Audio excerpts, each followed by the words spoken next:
योगी के डंडे के लिए तैयार हो जाए वो लोग जिन्होंने बहराइच में कोहराम मचा दिया। लोहे की सलाखें, पुलिस का पट्टा, बुलडोजर, जेल की तंगी सब इंतजार कर रही है। अब मैं ऐसा क्यों बोल रहा हूं, जरा यह भी सुन लीजिएगा। खबर तो आपने देखी होगी कि बहराइच को कैसे सुलगाया गया। कहीं शोरूम में आग लगाई गई, कहीं दुकानों को जलाया गया, कहीं तोड़फोड़ की गई, तो कहीं लाठी डंडे लेकर सड़कों पर उतर गए। कहीं पुलिस को निशाना बनाया गया, मीडिया को भी नहीं बख्शा। यह सब बवाल क्यों हुआ, पहले जरा यह सुन लीजिए, उसके बाद आपको यह बताऊंगा कि योगी ने कैसे इनको नस्तो नाबूद करने की प्लानिंग कर ली है। दिन रविवार का था, तैयारी चल रही थी दुर्गा मूर्ति विसर्जन की। एक मोहल्ले से होके यह दुर्गा मूर्ति विसर्जन जाता है और यह मोहल्ला होता है दूसरे समुदाय के लोगों का। तभी किसी बात को लेकर दोनों समुदाय के बीच में कहासुनी हो जाती है। अब एक वर्जन तो यह है कि डीजे की आवाज बंद करने को लेकर कहासुनी हुई, और दूसरा वर्जन यह है कि हरे झंडे को उतारकर भगवा झंडा फहराने को लेकर कहासुनी शुरू हो गई। कहासुनी मारपीट में बदल गई और मारपीट बदल गई गोलीबारी में। दावा किया गया कि दूसरे समुदाय के लोगों ने गोलीबारी की, जिसमें एक व्यक्ति की मौत हो जाती है। उस शाम पुलिस एक्टिव हो जाती है, कुछ लोगों को गिरफ्तार करती है और कुछ अज्ञात लोगों के खिलाफ मामला दर्ज कर लेती है। मामला शांत हो जाता है, शव का पोस्टमार्टम होता है, सब कुछ शांत चल रहा होता है। लेकिन जैसे ही सुबह होती है, एक भीड़ इकट्ठा होनी शुरू हो जाती है। गोलीबारी में मारे गए लड़के के माता पिता उसका अंतिम संस्कार करने के लिए मना कर देते हैं। बस फर्क क्या था, एक भीड़ निकलती है लाठी डंडों के साथ और बवाल काटना शुरू कर देती है। इस भीड़ का आतंक कुछ ऐसा देखा गया कि हालात संभाले नहीं सके। पुलिस भी बैकफुट पर आ गई। हाथों में डंडे और हथियार लिए दंगाइयों की इस भीड़ ने 4 घंटे तक जो चाहा वो किया। दुकानें, अस्पताल फूंक दिए, बाइक के शोरूम में जमकर उपद्रव काटा, वहां खड़ी नई बाइकों को फूंक दिया गया। इसके अलावा भीड़ में शामिल लोगों ने चुन चुन कर घरों और दुकानों को निशाना बनाया। मोबाइल की दुकान में तोड़फोड़ करके उसे लूट लिया गया। घर के बाहर गाड़ी खड़ी होने के बाद उसको तोड़फोड़ कर दिया गया। अस्पताल और मीडिया को भी दंगाइयों ने नहीं बख्शा। अस्पताल में आगजनी की गई और कहीं चेहरा न दिख जाए, इस डर से मीडिया वालों पर भी भीड़ ने हमला कर दिया। अब आई वो घड़ी जब सीएम योगी का तांडव वाला रूप देखने को मिला। सीएम योगी आदित्यनाथ ने सबसे पहले सोशल मीडिया पर एक पैगाम दिया। एडीजे कानून व्यवस्था और एसटीएफ चीफ अमिताभ यश को याद किया, उनको बहराइच भेजा। इलाके में हालात को बिगड़ता हुआ देखकर यह फैसला लिया गया। यूपी के सीएम योगी आदित्यनाथ ने एडीजे कानून व्यवस्था और एसटीएफ चीफ अमिताभ यश को बहराइच जाने के आदेश दिए ताकि बिगड़ी हुई व्यवस्था पर जल्द से जल्द काबू पाया जा सके। स्थिति पर काबू पाने के लिए खुद अमिताभ यश पिस्टल लेकर सड़क पर उतर गए। सीएम योगी के निर्देश पर होम सेक्रेटरी संजीव गुप्ता एवं एडीजी लॉ एंड ऑर्डर मौके पर पहुंच गए। बहराइच में उपद्रव बढ़ने के बाद प्रशासन ने इंटरनेट को भी बंद कर दिया। इस मामले में योगी आदित्यनाथ ने सख्ती दिखाते हुए 6 पुलिस कर्मियों को निलंबित कर दिया। इसमें वो भी शामिल हैं हरदई थाना प्रभारी और महसी चौकी प्रभारी, इनको भी निलंबित कर दिया गया। भीड़ ने इनके ऊपर इल्जाम लगाए थे, योगी ने जरा भी देरी नहीं की और इनका निलंबन लेटर बनवा दिया। मामले में पुलिस की कार्रवाई अब जारी है। सीएम योगी भी इस मामले में सख्त कार्रवाई के निर्देश दे चुके हैं। योगी ने साफ तौर पर कहा है कि बहराइच में माहौल बिगाड़ने वालों को किसी भी कीमत पर बख्शा नहीं जाएगा। साथ ही एक पोस्ट के जरिए योगी ने कहा कि सभी को सुरक्षा की गारंटी है, लेकिन उपद्रवियों को जिनकी लापरवाही से घटना घटी और उनको ऐसे लोगों को चिन्हित करके कठोर कार्रवाई की जाएगी। योगी ने अपने अफसरों को साफ तौर पर कह दिया है कि कुछ भी हो जाए, किसी को भी नहीं बख्शा जाएगा। अफसरों से योगी ने कहा कि जाइए और ऐसे लोगों को बाहर निकालिए जिन्होंने इस पूरे षड्यंत्र को रचा है, उनको जेल के अंदर डालिए।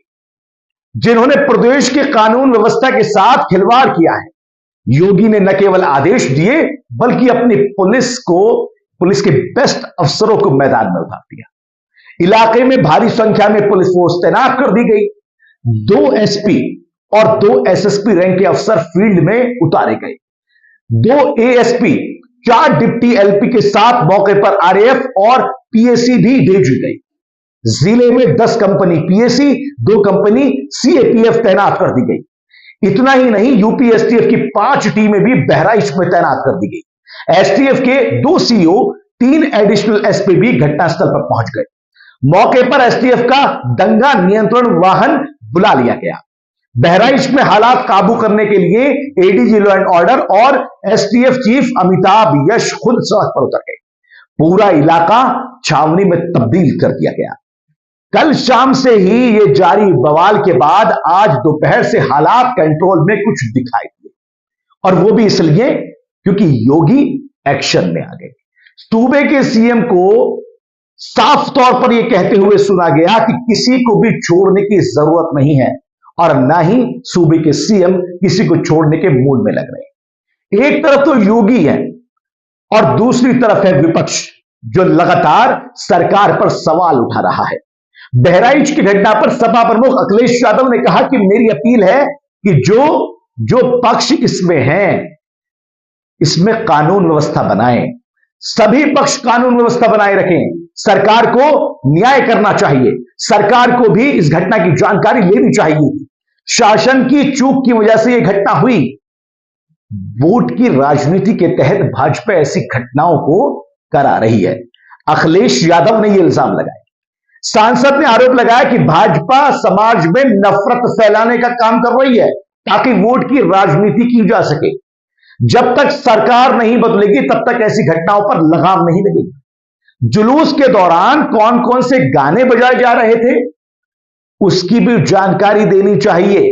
क्या उससे समाज में द्वेष फैलाने का काम किया जा रहा था? देश को लेकर के सबसे पहले तो मेरी अपील होगी कि जो पक्ष उसमें हैं, सभी लोग कानून व्यवस्था बनी रहे उसी दिशा में काम करें। जो घटना हुई है वो दुखद है, और किस कारण हुई है प्रशासन, शासन और हमारे प्रेस के साथी आप सब जानते हैं। सरकार को न्याय करना चाहिए। एक चौकी इंचार्ज या वहां पर मौके पे कोई और छोटा अधिकारी हट जाए, उससे कानून व्यवस्था नहीं संभलेगी। जिस समय ये प्रोसेशन निकलने का काम शुरू हुआ, कम से कम प्रशासन को इस बात का ध्यान रखना चाहिए था कि जो प्रोसेशन निकल रहा है उसका रूट क्या है, रूट पे पूरी सुरक्षा है कि नहीं है, पर्याप्त पुलिस है कि नहीं है, और उसके साथ साथ उन लाउड स्पीकर्स पे क्या बजाया जा रहा है।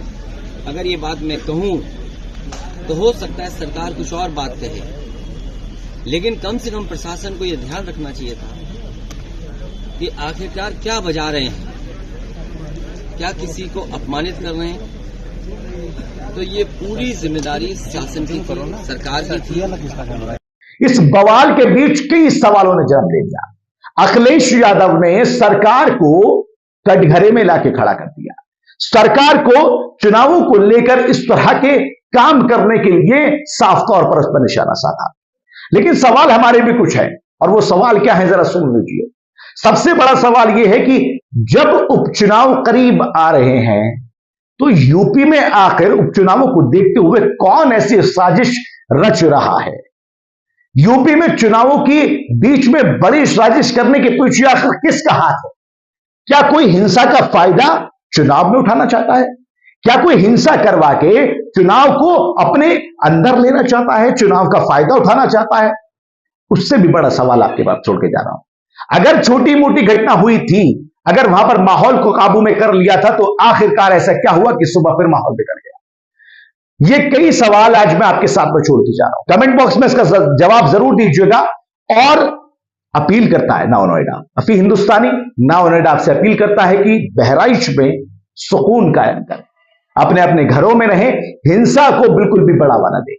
हिंदुस्तान मोहब्बत से चलता आया है, मोहब्बत से चलता आएगा। किसी भी तरह के बहकावे में आके अपने घर परिवार को बर्बाद न करें, देश को बर्बाद न करें। अपने घर में रहें, कानून पर भरोसा रखें। कानून अपना काम कर रहा है, पुलिस अपने काम कर रही है और सूबे के मुख्यमंत्री अपना काम कर रहे हैं। इसलिए अपने घरों में रहें और इस नफरत की लड़ाई को छोड़कर प्यार की तरफ चलें। ऐसी ही बड़ी जानकारी और ऐसी खबरों के लिए लगातार आप जुड़े रहिए नाउ नोएडा के साथ। दीजिए इजाजत, नमस्कार, आदाब।